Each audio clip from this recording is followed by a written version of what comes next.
Hi, everybody. I'm Brittany Lewis, a breaking news reporter here at Forbes. Joining me now is politics reporter Sara Dorn. Sara, thanks for coming on. Hi, Brittany. Thanks for having me. It has been a busy day if you're covering politics, so thank you for taking the time. And on Tuesday, House Speaker Kevin McCarthy announced he is directing House committees to open an impeachment inquiry into President Biden. Can you break this down for us? First, what does this mean? Yeah, so Congress just came back from their August recess last week, and they have a full agenda for the next month. And this is really kicking things off in a fiery and dramatic manner. But Kevin McCarthy today announced that House committees, three committees, would begin an impeachment inquiry into President Joe Biden. And this is the first step in formalizing the process towards impeachment. Now, it's not articles of impeachment, which the full House would be required to vote on. And, you know, we saw brought against former President Donald Trump twice during his term. But this is definitely a step in a direction that hard right lawmakers were pushing McCarthy to go towards, and threatening to derail a very important budget process that is due at the end of the month, or even try to oust him as speaker if he did not cave to their demands. So a similar dynamic that we've seen in the conservative House Freedom Caucus, leveraging their power in this slim majority in the House when they have these high stakes issues to negotiate. I really want to talk about the why here, if you could explain it for us. Why do some Republicans want to open this impeachment inquiry into President Biden?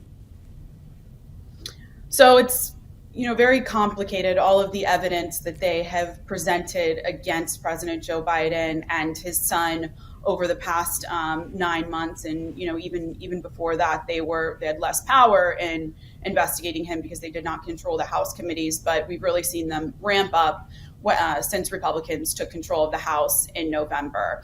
And there's a lot of politics involved. But, on the surface, the reason that McCarthy is giving for opening this investigation, and the reason that the hard right is giving and pushing for it, is they've produced additional evidence over the past several months that add to their claims that the president somehow improperly meddled in his son's foreign business dealings and, used his influence to financially benefit Hunter Biden.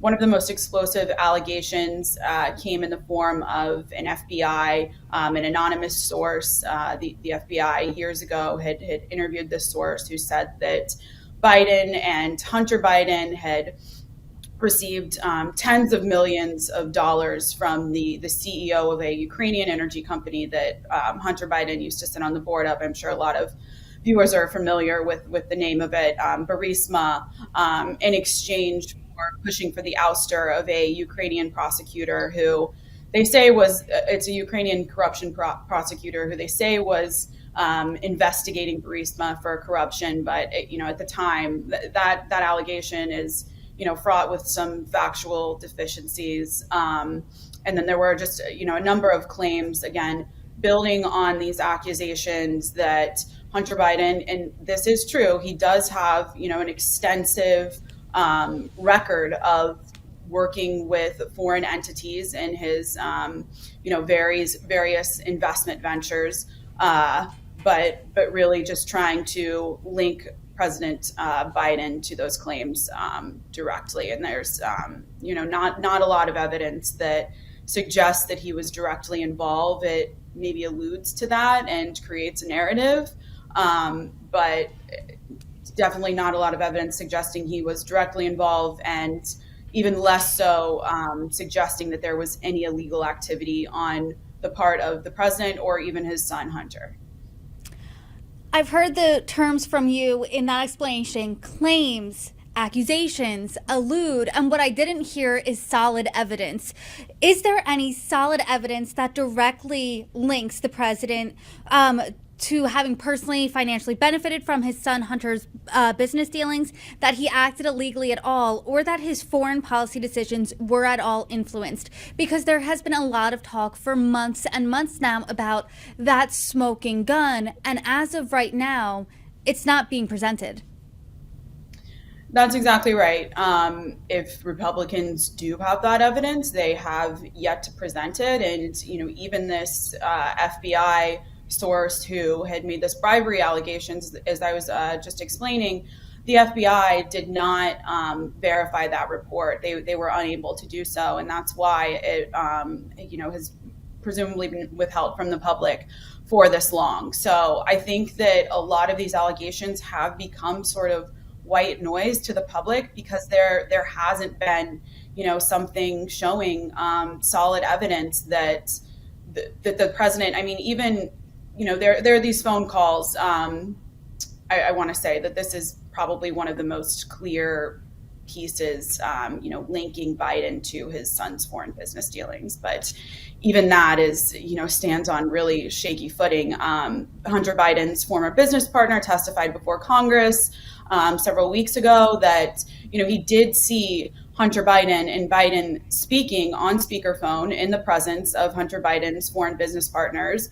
But he made it very clear that they were not discussing business. They were just having casual conversations. And yes, you could read that as Hunter was putting his father on speakerphone to, sort of show off in front of his business partners. But did Biden act improperly? We don't really know the answer to that. I do want to talk about some of the responses now. Last week on Friday, I was able to sit down with Congressman David Joyce, and he is the chair of the Republican Governance Group. He's a pretty moderate Republican, and he said as of right now, he did not support an impeachment inquiry because he didn't see the link between President Biden and anything illegal. Ken Buck, he's also another Republican in Congress, he said on MSNBC he didn't see the link between then Vice President Joe Biden and his son Hunter Biden's business activities. Is this the typical Republican response? What has that been? Well, it's just another issue that has really showcased the divide between moderates and the far right during the session of Congress. And yes, Ken Buck, Don Bacon, Republican from Nebraska, is in another tough position in that they represent districts who voted for Joe Biden, at least in the case of Don Bacon. And to vote for impeachment may imperil, their reelection chances. And I think that Kevin McCarthy, in announcing this decision, knew that today, because given that the Republicans can only afford to lose 5 votes in the House to pass any legislation, bringing an impeachment inquiry to the floor for a formal vote may not have passed. And so he was able to, even though that is something that is less than 2 weeks ago, he said in an interview with Breitbart that he did believe that an impeachment inquiry should be brought through a formal floor vote. I think that that's something he's come to realize wasn't exactly possible over the last couple of weeks. So again, we see, how he is kind of playing to both sides and trying to appease both the moderates in his conference and the far right, who are obviously, pushing for an impeachment into Biden. Let's talk about Kevin McCarthy a little bit more, because you said even 2 weeks ago he wanted a vote. Back in 2019, he tweeted something that has since gone viral. I will read part of it. He wrote, "Speaker Pelosi can't decide on impeachment unilaterally. It requires a full vote of the House of Representatives." That was back in 2019 when the House was impeaching then President Trump. Now, a spokesperson reportedly told Politico, Speaker announced an inquiry. The inquiry is now open. As we know, this happened without a vote.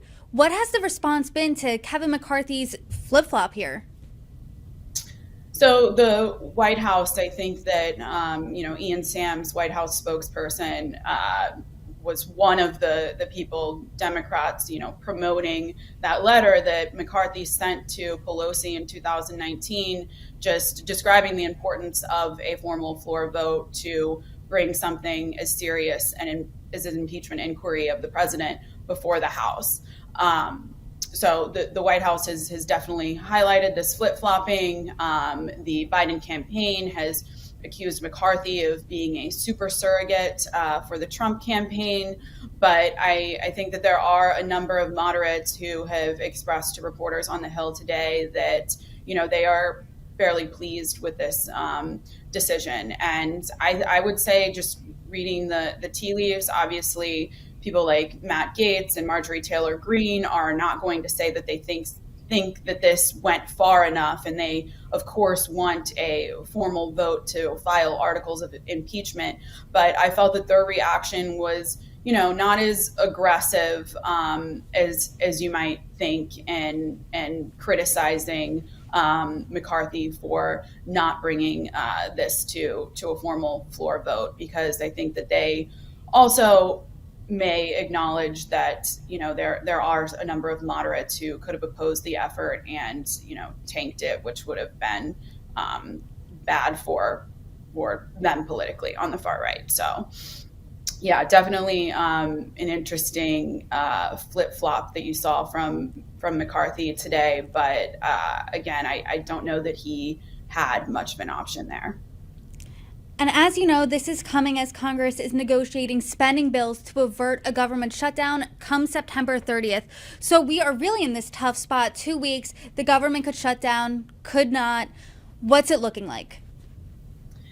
Yes, so I think that, when moderates were discussing their reactions to this decision today, there were a number who said, not only does this prevent us from having to cast a very difficult vote either for or against a Biden impeachment effort, but also we can now refocus a little bit on the budget talks, which, just is another huge issue that the far right is using as a negotiating tool with McCarthy. We saw them do it with the debt ceiling talks. We saw them do it with his speaker election in January. So they're really leveraging this process to convince McCarthy to cave to a whole host of demands, including rolling spending back to fiscal year 2022 levels, limiting funding for Ukraine, ramping up the aggression towards the Justice Department and investigating the Justice Department and the FBI for what they say is a weaponization of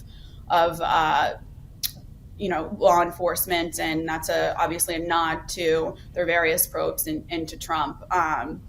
So yeah, that's politically, it's a very interesting time for McCarthy. And then on the Senate side, a lot of senators are in agreement, bipartisan agreement, with the way that they believe the budget talks could go, and have largely formalized their own budget proposal. But McCarthy at the same time has said spending will have to be reduced below the thresholds that senators have set. So it's going to be a very interesting few weeks, a lot of back and forth between McCarthy and the far right. And not only are they threatening to withhold their votes for the budget in general, which, as you mentioned, would force a government shutdown by September 30th if they could not. It could force a partial or full government shutdown. I think partial is a bit more likely because there are 12 appropriations bills that make up this process and fund different pieces of the government. But there are some lawmakers who are threatening to withhold their votes. Or threatening to oust McCarthy if he does not cave to their demands in the budget talks. So yeah, he's really in a difficult position, and it's always super interesting to see how he negotiates with his conference. I was myself surprised a little bit by this announcement today. So I was as well. But Kevin McCarthy has been in a really precarious position. He's seen that time and time again since the year started with that really historic speakership battle, and he really has to try to appease the far right as well as more moderates in his party. But today, Matt Gaetz, he's a far right Republican from Florida, really came out swinging against him on the House floor. Can you tell us what that was all about? So the House Freedom Caucus last week unveiled, Matt Gaetz is a member unveiled, a list of demands for the budget and said that they would withhold their votes if it's not included in the fiscal year 2024 spending package. And I mentioned this was a very short list, to be honest, and it was a bit vague. But I mentioned that they want to see spending rolled back to fiscal year 2022 levels. Now that is something that McCarthy promised the far right holdouts who were voting against his speakership in January. He promised to reduce spending to those levels. And in the debt ceiling talks, they were a bit renegotiated with the White House and not reduced as he had allegedly promised to these far right lawmakers, and as much as they had hoped to see. In addition, they want to limit funding to Ukraine. Some do not want funding for Ukraine to be a part of the appropriations bills at all. They want it to be, a separate issue. And then again, just they want to see the House ramp up its pressure on the Justice Department and the FBI for, again, what they describe as a weaponization of law enforcement. And that's not only, a reference to former President Donald Trump and the 2 federal indictments against him, but they've really drawn a contrast with those investigations and the federal government's investigation into Hunter Biden, who is facing tax and misdemeanor tax charges and a felony gun charge. Sara, this is just the beginning, but what should we look out for next? So as I mentioned, the fiscal year 2024 budget has to be passed by the end of September. September 30th is when the current budget expires. So you can expect to hear a lot over the coming weeks about these negotiations. Some far-right lawmakers have not really ruled out a government shutdown. And again, another issue that's displaying GOP divisions. There is certainly not, an agreement on whether that's an option and whether that will actually happen. There are a lot of Republicans who are a bit more optimistic that they will come to an agreement. But yes, not only does the Republican conference in the House need to agree on a budget, but they have to come to some kind of an agreement with the Senate, which is controlled by Democrats. And of course, the White House, as Biden has to sign this legislation in order to enact it into law. So, government shutdown talks are definitely a prominent story right now. And I would say that that's what we can expect Congress to be focusing on in the weeks going forward. Well, I'm sure between now and September 30th, we will have plenty of conversations on that very topic. Sara Dorn, thank you for joining me. Thank you, Brittany.